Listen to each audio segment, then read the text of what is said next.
There's a moment that happens to every person who's ever truly changed their life, and it's nothing like what you see in the movies. It's not some dramatic rock-bottom moment where everything falls apart in spectacular fashion. It's quieter than that, more insidious, and infinitely more powerful. It's the moment when you realize you've been living someone else's definition of your life, and that realization doesn't come with anger or rebellion. It comes with something far more dangerous: clarity. Picture this. You're sitting in your car after another day that felt exactly like yesterday, and tomorrow already feels like a carbon copy waiting to happen. But instead of the usual mental noise, the complaints, the planning, the endless mental chatter, there's just silence. And in that silence, you hear something you haven't heard in years: your own voice. Not the voice that argues with your boss in your head, not the voice that rehearses conversations that never happen, but the voice that's been buried under years of should-dos and have-tos and what will people thinks. That voice whispers something terrifying: this isn't your life. Now here's where most people make a critical mistake. They think this moment is about dissatisfaction with their circumstances.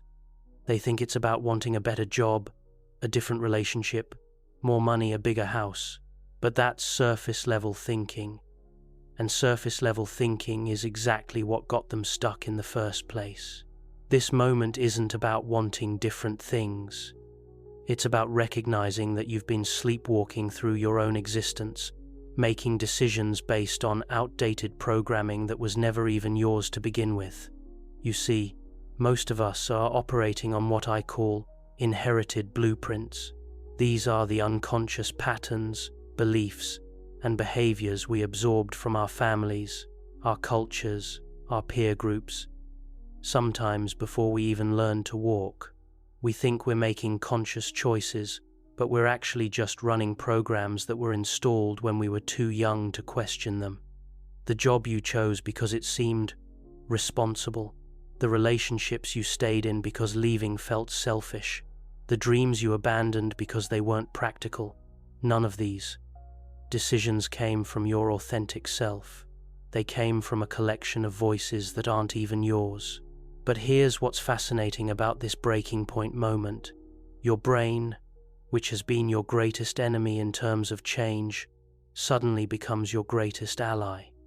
Because once you truly see the matrix of inherited programming you've been living in, you can't unsee it. It's like someone just handed you night vision goggles in a world you thought was permanently dark. You start noticing patterns everywhere. The way you apologize for things that aren't your fault, the way you shrink yourself in meetings, the way you automatically say yes when every cell in your body is screaming no, the way you perform happiness when you feel empty inside. This is what I call pattern recognition awakening, and it's the first real sign that you're moving from victim consciousness to creator consciousness. Most people spend their entire lives reacting to life as if it's happening to them. But in this moment of clarity, you realize that life has been happening through you, using outdated software that was never designed for the person you're becoming. And here's where it gets really interesting. Once you see these patterns, you start seeing them everywhere, not just in your own life, but in the lives of everyone around you. You see your friends complaining about the same problems they were complaining about 5 years ago, using the same language, same excuses, same emotional patterns. You see your family members living out the same dramas their parents lived out, generation after generation. You see co-workers going through the motions, counting down days until weekends, counting down years until retirement, essentially counting down their entire lives. But instead of judging them, you feel something unexpected: compassion, because you realize that most people never get to this breaking point.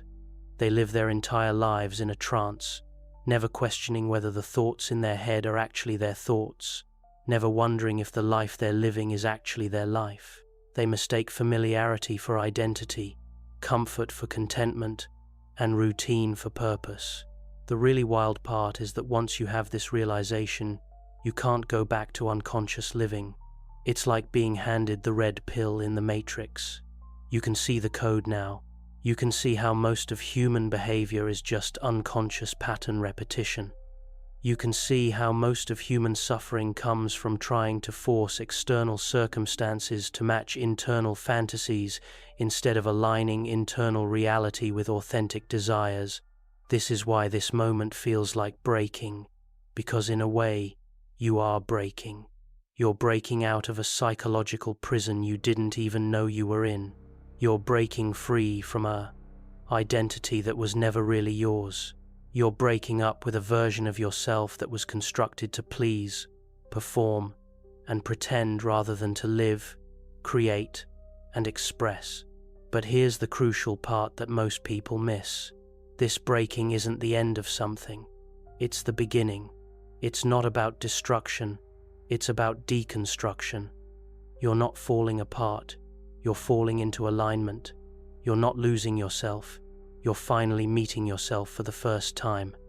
The person you were before this moment wasn't the real you.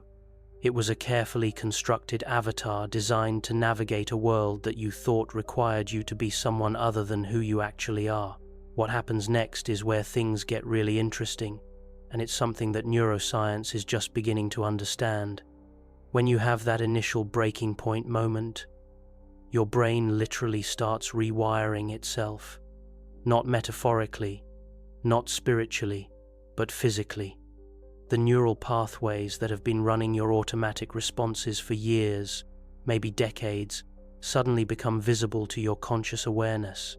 And once something becomes conscious, it loses its power to control you unconsciously. Let me explain this in a way that will blow your mind.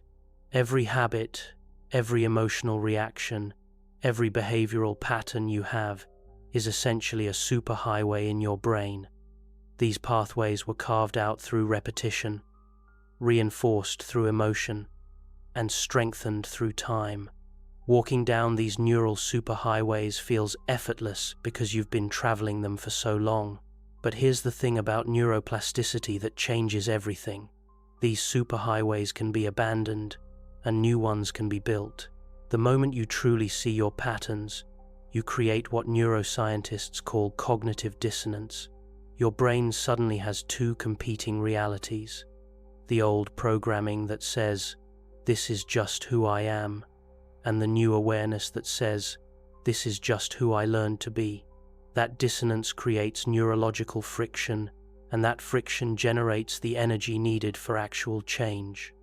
Most people try to eliminate this discomfort by either going back to unconscious living or by forcing themselves into new behaviors without addressing the underlying programming. Both approaches fail, but when you're truly ready, when you've reached that internal breaking point, you do something different. You lean into the discomfort. You become curious about the friction instead of trying to eliminate it. You start asking different questions. Instead of "Why is this so hard?" you ask, "What is this difficulty trying to teach me?" Instead of "When will I feel normal again?" you ask, "What if normal was the problem?" This is where the real magic happens. Your brain, which has been optimized for survival and efficiency, suddenly gets recruited for expansion and evolution. The default mode network, which is responsible for self-referential thinking and rumination, begins to quiet down. The prefrontal cortex, responsible for executive function and conscious decision-making, comes online in a way that most people never experience. You start noticing things you've never noticed before. The quality of your thoughts changes. Instead of the endless mental chatter about problems, complaints, and anxieties, you find yourself thinking about possibilities, connections, and solutions. Instead of being lost in mental movies about the past or fantasies about the future, you become present to what's actually happening right now. And what's happening right now, when you're really paying attention, is always far more interesting than whatever story your mind was telling you about it. But here's where most personal development gets it wrong. They tell you to think positive, or visualize your goals, or reprogram your subconscious. All of that is mental masturbation. Real change doesn't happen at the level of thought. It happens at the level of nervous system regulation. It happens when you learn to stay present with discomfort without immediately trying to fix, escape, or numb it. It happens when you develop the capacity to feel your feelings without being overwhelmed by them. Think about this. Every time you've ever avoided a difficult conversation, procrastinated on an important task, or chosen comfort over growth, what you were really doing was regulating your nervous system. You were moving away from activation and toward familiarity. But familiarity isn't safety. Familiarity is just the known prison. Real safety comes from developing the capacity to navigate uncertainty without losing your center. This is why people can read every self-help book, attend every seminar, watch every motivational video, and still remain stuck, because they're trying to think their way out of problems that exist at the level of nervous system programming. Your nervous system doesn't speak the language of logic or inspiration. It speaks the language of experience and repetition. It only believes what you demonstrate through consistent action, not what you declare through positive affirmations. When you're truly ready for change, your nervous system begins to crave novelty instead of familiarity. This is a complete reversal of its normal programming. Usually, your nervous system treats anything unknown as potentially dangerous. But when you've reached that breaking point, when you've truly seen the cost of staying the same, your nervous system begins to recognize that familiarity is the real danger. You start craving conversations that challenge you instead of conversations that validate you. You start seeking experiences that expand you instead of experiences that comfort you. You start making decisions based on growth potential instead of security guarantees. This isn't recklessness. This is what happens when your nervous system recalibrates its definition of safety from avoiding discomfort to embracing expansion. The really wild part is that once this neurological revolution begins, it becomes self-reinforcing. Every time you choose growth over comfort, you strengthen the neural pathways associated with courage and resilience. Every time you stay present with difficulty instead of escaping into distraction, you build what I call discomfort tolerance. And discomfort tolerance is the secret ingredient that separates people who change their lives from people who just talk about changing their lives.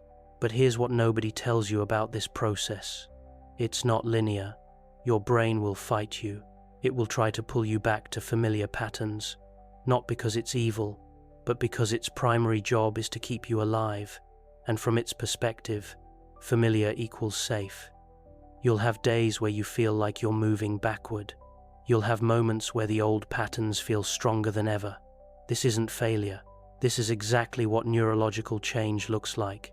Now we come to the part that no one warned you about, the part that makes most people turn back just when they're on the verge of breakthrough. After the initial awakening, after your nervous system begins to recalibrate, you enter what I call the identity death phase. And let me be clear about something. This isn't metaphorical death we're talking about. This is the literal dissolution of the psychological structure you've called yourself for years, maybe decades. Here's what's happening at a deeper level. Your identity, the story you tell yourself about who you are, isn't actually you. It's a collection of memories, beliefs, habits, and roles that you've mistaken for your essential self. But when real transformation begins, when you start operating from authentic choice rather than unconscious programming, that constructed identity begins to crumble. And that crumbling feels like dying because, in a very real sense, it island. The person who settled for less than they wanted dies. The person who said yes when they meant no dies. The person who performed happiness while feeling empty inside dies. The person who lived in constant anxiety about what other people might think dies. And dying, even psychological dying, even dying of parts of yourself that were never really you in the first place, is terrifying. Most people experience this phase as depression, but it's not depression in the clinical sense. It's what I call identity mourning. You're grieving the loss of who you thought you were, even if who you thought you were was making you miserable, because at least that misery was familiar. At least you knew how to navigate that version of suffering, this new unknown territory, this space between who you used to be and who you're becoming. This is uncharted waters. During this phase, nothing feels solid anymore. The things that used to motivate you don't work. The people who used to energize you feel draining. The activities that used to bring you pleasure feel empty. Your old coping mechanisms stop working, but you haven't developed new ones yet. You're in what the mystics call the dark night of the soul, but what psychology recognizes as necessary disintegration before reintegration. Here's the crucial thing that most people don't understand about this phase. The emptiness you're feeling isn't evidence that something's wrong. It's evidence that something's finally right. You're feeling empty because you're finally letting go of all the false fillers you've been stuffing into your life to avoid feeling the natural spaciousness of your authentic self. You're feeling lost because you're finally admitting that the person you thought you were was never really going anywhere meaningful anyway. But here's where it gets really interesting. In this space of not knowing, in this identity vacuum, something extraordinary begins to happen. Without all the mental noise of who you think you should be, who you used to be, who others expect you to be, you start hearing something you've never heard before. The voice of who you actually are. It's not a voice that speaks in words. It's more like a resonance, a frequency, a knowing that doesn't require explanation. It shows up as intuition that feels different from your usual mental chatter. It appears as desires that seem to come from nowhere but feel more real than anything you've wanted before. It manifests as a pull towards certain people, places, and experiences that your logical mind can't justify but your body recognizes as home. This is what I call authentic self-emergence, and it's the most precious part of the entire transformation process. But it only happens in the space created by identity death. You can't discover who you really are while you're still pretending to be who you think you should be. You can't hear your authentic voice while you're still drowning it out with the voices of everyone who ever told you how to live your life. The rebirth phase doesn't happen all at once. It's more like dawn than like a light switch. First, there are just hints of light on the horizon. You find yourself saying things you've never said before, things that surprise even you with their honesty. You find yourself drawn to activities, books, music that the old you would never have been interested in. You find yourself setting boundaries that feel scary but necessary, making choices that feel risky but right. Slowly, incrementally, a new sense of self begins to coalesce. But this new self is different from the old constructed identity. This new self is more fluid, more responsive, less attached to any particular role or image. This new self can hold contradictions without falling apart. It can be confident and uncertain at the same time, strong and vulnerable simultaneously, ambitious and content in the same moment. The people in your life during this phase will have mixed reactions. Some will celebrate your evolution. These are usually people who are either on their own journey of authentic self-discovery, or people who genuinely love you for who you are rather than for what you do for them. But others will resist your transformation, sometimes subtly, sometimes aggressively. These are people who were unconsciously benefiting from your old patterns, who need you to stay small for them to feel secure. This is where you learn one of the most important lessons of authentic living. You cannot transform without changing your relationship to other people's expectations. You cannot become who you really are while still trying to be who others need you to be. And this isn't about becoming selfish or inconsiderate. It's about recognizing that the greatest gift you can give to the world is the fullest expression of your authentic self, not a watered-down version designed to make others comfortable. The rebirth phase brings its own challenges. You have to learn how to trust your own instincts after years of looking outside yourself for validation. You have to develop tolerance for being misunderstood after years of trying to be seen a certain way. You have to build faith in your own path after years of following other people's blueprints for success and happiness. Here's where things start getting weird in the best possible way. Once you've moved through the identity, death, and rebirth cycle, once you've established some connection with your authentic self, you begin operating at a completely different frequency. And I don't mean that in some abstract spiritual sense, I mean that in a very practical, observable, measurable sense. Your entire energetic signature changes, and that change affects everything and everyone around you. Think about frequency for a moment. Every radio station broadcasts at a specific frequency, and your radio can only receive the stations that match the frequency you're tuned to. Human consciousness works exactly the same way.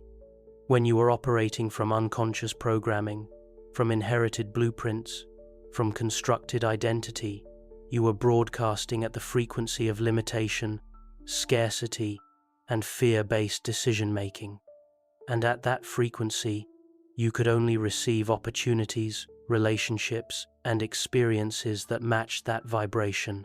But when you start operating from authentic self-awareness, from conscious choice, from inner authority, your broadcast frequency completely changes. You start transmitting at the frequency of possibility, abundance, and love-based decision-making. And suddenly, you can receive signals that were always there, but were previously outside your range. This is why people always say that when you change, everything around you changes. It's not that the world magically transforms overnight. It's that you become capable of perceiving and attracting aspects of reality that were always available but previously invisible to your old frequency. It's like upgrading from a black and white television to high-definition color. The broadcast signals were always there, but your equipment wasn't sophisticated enough to receive them. The first thing you notice is that your relationship with time completely transforms. When you were living unconsciously, time felt scarce, rushed, never enough. You were always behind, always catching up, always worried about running out of time. But when you align with your authentic frequency, time becomes spacious. Not because you have more hours in your day, but because you stop wasting energy on activities, thoughts, and relationships that don't resonate with who you really are. You begin to experience what I call flow state living. Instead of forcing outcomes, you start dancing with life's natural rhythms. Instead of pushing against resistance, you learn to recognize when to move forward and when to pause. Instead of trying to control every variable, you develop trust in the intelligence of the process itself. This doesn't make you passive or resigned. It makes you incredibly effective because you're no longer working against the grain of reality. Your intuition becomes razor sharp during this phase. Not mystical intuition, but practical intuition. The ability to sense whether a person, situation, or opportunity is aligned with your authentic path before your logical mind has finished analyzing all the data. You walk into a room and immediately know who you want to talk to and who you want to avoid. You read a job description and know within seconds whether it's worth pursuing. You meet someone new and know almost instantly whether they're going to add value to your life or drain energy from it. This heightened intuition isn't magic. It's the result of no longer drowning out your natural sensitivity with mental noise, emotional reactivity, and social performance. When you stop trying to be someone you're not, you become exquisitely attuned to what resonates with who you are. It's like removing static from a radio signal. The music was always there, but now you can actually hear it clearly. People start responding to you differently, and it can be disorienting at first. Some people are drawn to you in ways that feel almost magnetic. They want to be around your energy. They seek your opinions. They feel inspired just by being in your presence. These aren't necessarily people who would have paid attention to the old you. But your new frequency attracts people who are either vibrating at a similar level or who are ready to elevate to that level themselves. But here's the flip side. Other people become uncomfortable around you in ways they can't quite articulate. Your presence starts triggering their unconscious awareness of how they're living, and that can create defensive reactions. They might criticize you for being too intense or too serious or thinking you're better than everyone else. None of this is actually about you. It's about their discomfort with their own inauthenticity being highlighted by your authentic presence. This is where you learn another crucial skill: energetic boundaries. Not walls, not aggression, not shutting people out, but the ability to maintain your frequency, regardless of what frequency other people are broadcasting. You learn to stay centered in your own energy while interacting with people who are still operating from unconscious patterns. You develop what I call compassionate detachment. You can see their struggle without taking it on as your own. The opportunities that start showing up during this phase are qualitatively different from anything you experienced before. Instead of having to chase, convince, or force, things begin flowing toward you. The right people start appearing at the right times. Synchronicities become so common that you stop calling them coincidences. Doors open that you didn't even know existed. But here's what's really happening. It's not that the universe is suddenly conspiring in your favor. It's that you're finally aligned enough to recognize and receive what was always available. When you were operating from scarcity consciousness, you could only see scarcity-based opportunities.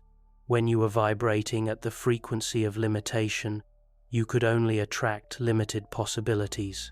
Now that you're broadcasting authenticity, possibility, and self-trust, you can receive opportunities that require those qualities. Now that you're operating from abundance consciousness, you can perceive abundance everywhere. It was always there, but your old frequency couldn't pick up those signals. So here we are, at what most people think is the end of the transformation journey. You've had your awakening moment. You've rewired your nervous system. You've died to your old identity and been reborn into authentic self-awareness. You've shifted your frequency and started attracting aligned opportunities. Mission accomplished, right? Wrong. This is actually where the real work begins, because everything up until now has been preparation for the most challenging and rewarding phase of authentic living, integration, and continuous becoming. Here's what no one tells you about reaching this level of self-awareness. You don't arrive at some permanent state of enlightenment where everything becomes easy and you never struggle again. What you arrive at is something far more valuable and far more demanding: the capacity to live consciously in an unconscious world, to maintain your authentic frequency while navigating systems and relationships that were designed for unconscious participation. This is where you discover that transformation isn't a destination. It's a way of traveling. It's not something you complete, it's something you commit to. Every day, in every interaction, in every decision, you have the choice to operate from your authentic self or to slip back into old programming. And make no mistake, the old programming never fully disappears. It just loses its unconscious power over you. The integrated life looks different from the outside than most people expect. It's not about perfection or perpetual bliss or never having problems. It's about having a fundamentally different relationship with imperfection, difficulty, and problems. When challenges arise, and they will, you don't automatically assume that something's wrong or that you're moving backward. You recognize challenges as information, as opportunities for deeper integration, as invitations to access parts of yourself you haven't fully developed yet. You develop what I call meta-awareness, the ability to observe your own patterns in real time and course-correct without drama or self-judgment. You notice when you're slipping into old reactive patterns, and instead of beating yourself up about it, you get curious about what triggered the regression and what it's trying to teach you.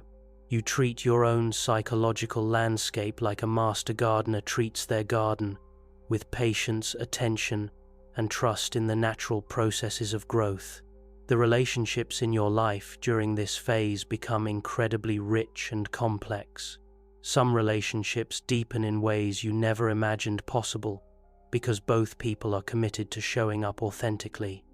These relationships become laboratories for mutual growth, where both people can explore their edges, share their vulnerabilities, and support each other's continuous becoming without trying to fix, change, or improve each other. But other relationships reach natural completion points, not necessarily with conflict or drama, but with the quiet recognition that you've grown in different directions and that trying to maintain connection would require one or both people to diminish themselves. Learning to let relationships complete with love rather than forcing them to continue out of obligation or fear is one of the most mature skills of integrated living. Your work life transforms in ways that ripple out far beyond your job description. Whether you change careers entirely or stay in the same field, you begin showing up to your work as a full human being rather than as a role or function.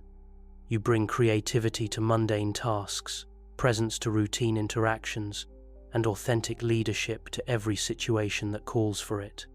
You stop separating who you are from what you do, which means your work becomes an expression of your values rather than something you endure to pay bills. But perhaps the most profound shift in the integrated life is your relationship with uncertainty and unknown outcomes. Most people spend enormous amounts of energy trying to predict, control, and guarantee future results. But when you're operating from authentic alignment, you develop what I call outcome independence, the ability to take inspired action without being attached to specific results. This doesn't make you careless or directionless. It makes you incredibly responsive and adaptable. You set intentions and work toward them with full commitment, but you hold those intentions lightly enough that you can recognize when life is offering you something even better than what you originally planned. You develop trust in the intelligence of the process itself, which allows you to navigate uncertainty with curiosity rather than anxiety. The continuous becoming aspect of this phase means that you never stop growing, never stop discovering new layers of yourself, never stop expanding your capacity for love, creativity, and contribution.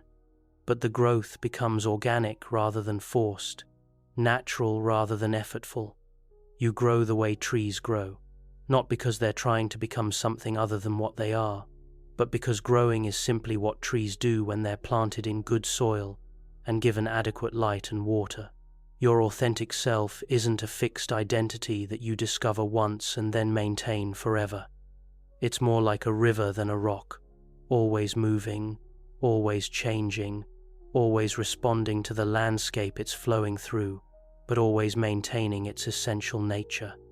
You become comfortable with paradox, with holding multiple truths simultaneously, with being both confident in your core self and open to continuous evolution. The people who are drawn to you during this phase are people who are ready for this level of authentic relating. Not people who need you to fix them or save them or complete them, but people who are on their own journey of conscious living and want to share that journey with someone who understands the territory. These relationships are characterized by mutual inspiration rather than codependence, collaboration rather than competition, and celebration rather than comparison. And finally, you begin to understand that your personal transformation was never just about you. Every person who commits to authentic living, who does the work of conscious self-development, who chooses growth over comfort and truth over convenience, creates ripples that extend far beyond their individual life. You become a permission slip for other people to live authentically. You become a living demonstration that another way is possible. You become part of the solution to the collective unconsciousness that creates so much unnecessary suffering in the world. This is what readiness ultimately leads to. Not just personal fulfillment, but contribution to the conscious evolution of humanity itself. And if that doesn't make the journey worth it, I don't know what does.